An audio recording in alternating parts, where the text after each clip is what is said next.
মাঝে মাঝে সব কিছুর ঊর্ধ্বে গিয়ে আমরা প্রিয় মানুষগুলোর কাছে একটু সময় আর যত্ন চাই, একটুখানি আদরে আবদারে প্রশ্রয় চাই, বিশেষ দিনগুলোতে বিশেষ কিছু মুহূর্ত পেতে চাই। হয়তো সবার জীবনে সেরকম মানুষ থাকে না, আর থাকলেও সেটা তারা বুঝতে পারে না বা কখনো বোঝার প্রয়োজনীয়তাও মনে করে না। অবহেলা কিংবা অনাগ্রহে বুকের ভেতর আস্ত একটা নদী শুকিয়ে গেলেও তা কেউ টের পায় না। যা আমরা কখনো পরিবার থেকে পাই না, পরবর্তীতে আমাদের জীবনে আসা প্রিয় মানুষদের কাছে সেটা পাওয়ার প্রবল প্রত্যাশা আমাদের থাকে। সেখানেও প্রত্যাশার মৃত্যু, মানিয়ে নেওয়ার নিদারুণ অভিনয়। মুহূর্তরা কেটে যায়, জীবন ঠিকই চলে যায়। তবু প্রিয় মানুষগুলো একটু যত্ন নিলে, আগ্রহ দেখালে সেই মুহূর্তগুলো প্রজাপতি হতে পারত, একটা আকাশ হতে পারত, রামধনু হতে পারত, ফুল হতে পারত, ক্যানভাসের খুব প্রিয় কোনো ছবি হতে পারত, হতে পারত জীবনের সবচেয়ে সেরা মুহূর্ত। অথচ সবশেষে মুহূর্তরা বাঁচে অপেক্ষায়, অবহেলায়, অনাগ্রহে। অবহেলায় মানুষ ভিতর থেকে মরে যায়। অভিমান জমতে জমতে একদিন পাহাড় হয়। একসময় মানুষ প্রত্যাশা করা ছেড়ে দেয়, অভিমান অভিযোগ করা বন্ধ করে চুপ হয়ে যায়। ইচ্ছেদের উড়িয়ে দেয় আকাশে, কেবল দীর্ঘশ্বাসে হঠাৎ হঠাৎ মনে হয় জীবন কিংবা মুহূর্তগুলো আসলে অন্যরকম হতে পারত। আজকের ব্লগটা একটু অন্যরকমভাবে শুরু করলাম। আমার খুব প্রিয় একটা লেখা, মেহেদি হাসানের লেখা।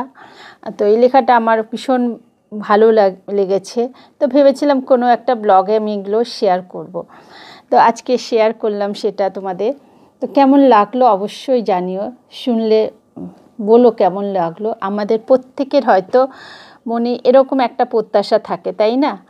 আর সেই জন্য আমারও ভীষণ ভালো লেগেছে। তো আজকে বিয়েবাড়ির জন্য এখন রেডি হয়ে গেছি। আর দেখো আমার মেয়ে আমাকে আজকে সাজিয়ে দিচ্ছে। তাই আজকে ভাবছি একটা সময় ওকে আমি এই চুল বেঁধে দেওয়া, সাজিয়ে দেওয়া, কত যত্ন করে তাকে রেডি করতাম। আজকে সেই মেয়ে আমাকে দেখো রেডি করছে। তাই সময়ের সঙ্গে সঙ্গে সব কিছুই হাত বদল হয়ে যায়, তাই না? একটা সময় যে কাজটা আমি করতাম সেই দায়িত্বটা এখন আমার মেয়ে নিয়ে নিয়েছে। তো চলো রেডি হয়ে গেছি। তো ভালোই লাগছে, মেয়ে রেডি করে দিচ্ছে।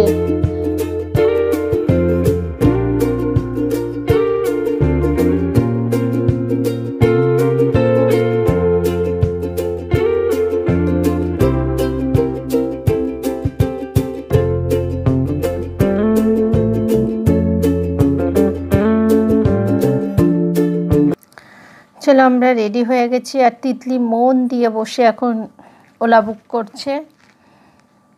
অনেকক্ষণ ধরে চেষ্টা করছে এই সময়টা মানে কি বলবো, সন্ধেবেলা। এখন তো অফিস ফেরার সময়, সব উইকডে।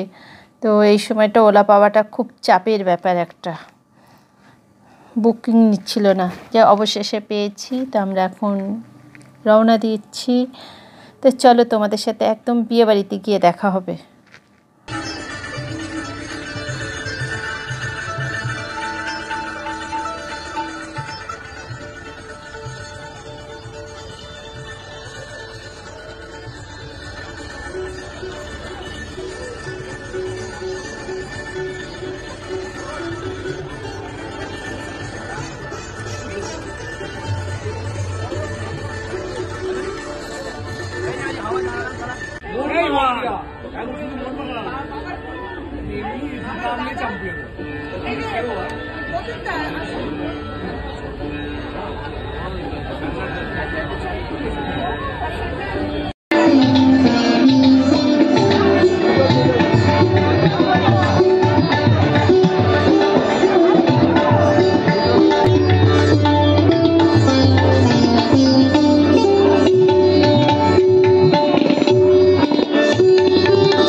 বিদেশ দিয়ে করিয়েছে বলছে।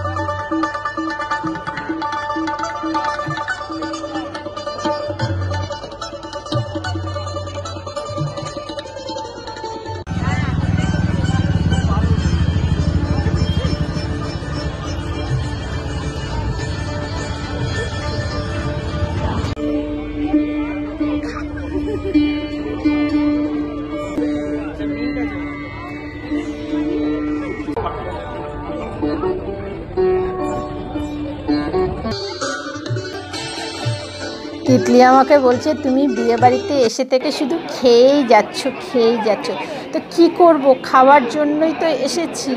আর এত আইটেম করেছে, সবই একটু করে টেস্ট করে দেখেছি, তো খাবো না বলো? খাওয়ার জন্য বউ ভাতে কী আছে, বিয়ের দিন তবু একটু দাঁড়িয়ে বিয়ে দেখা হয়, একটু অনেক কিছু অনুষ্ঠান থাকে, কিন্তু বউ ভাতের দিন কি থাকে বলো? সবার সঙ্গে গল্প আর খাওয়া। আমি যে এত মিষ্টি খেয়েছি তার প্রমাণ। এই মিষ্টিগুলো কিন্তু আমি একা খাইনি, আর যা এনেছি আমি আর তিতলি দুজনে একটু একটু করে টেস্ট করেছি। অনুষ্ঠান বাড়ির শেষ পাতে পান, তো বিয়েবাড়িতে তো শেষ পাতে পানটা না খেলে ঠিক মনে হয় না যে বিয়েবাড়ি খেয়ে গেলাম। তো যা যা আইটেম হয়েছিল সবই অল্প অল্প করে টেস্ট করেছি, খুব আনন্দ করেছি, মজা করেছি। অনেক দিন পর সমস্ত পুরনো মানুষদের সঙ্গে দেখা হলো, যাদের সাথে প্রায় 10-15 বছর দেখা হয়নি, তাদের সাথেও আজকে দেখা হয়েছে। খুব ভালো লাগলো, বেশ মজা করলাম, আনন্দ করলাম। তো অনেকটা কি বলে যে এরকম অনুষ্ঠান বাড়িগুলোতে এলে না বেশ অনেকটা অক্সিজেন নিয়ে বাড়ি ফেরা হয়, মনটা ভীষণ ভালো হয়ে যায়। তো আজকের ব্লগটা এখানেই শেষ করলাম। যদি ভালো লাগে অবশ্যই একটা লাইক কমেন্ট করে দিও, আর ভালো লাগলে বন্ধুদের সাথে একটু শেয়ার করে দিও। আর যারা আমার নতুন বন্ধু আছো, যারা এখনও আমার চ্যানেলটাকে সাবস্ক্রাইব করোনি, তারা আমার চ্যানেলটাকে সাবস্ক্রাইব করে পাশে থেকো, আর পাশে থাকা বেল আইকনটাকে অন করে রেখো, তাহলে যখনই কোনো ভিডিও দেবো তার নোটিফিকেশন তোমরা পেয়ে যাবে। তো সবাই খুব ভালো থাকো, সুস্থ থাকো। চলো একসাথে গুড নাইট, টাটা। আর শেষবেলাতে এই যে বাজি ফাটছে ব্রিজের ওপরে, চলো সেটাও তোমাদের সাথে একটু শেয়ার করলাম। তো সবাই খুব ভালো থেকো, সুস্থ থাকো। আবার দেখা হবে নেক্সট ভিডিও। ততক্ষণ গুড নাইট, শুভরাত্রি।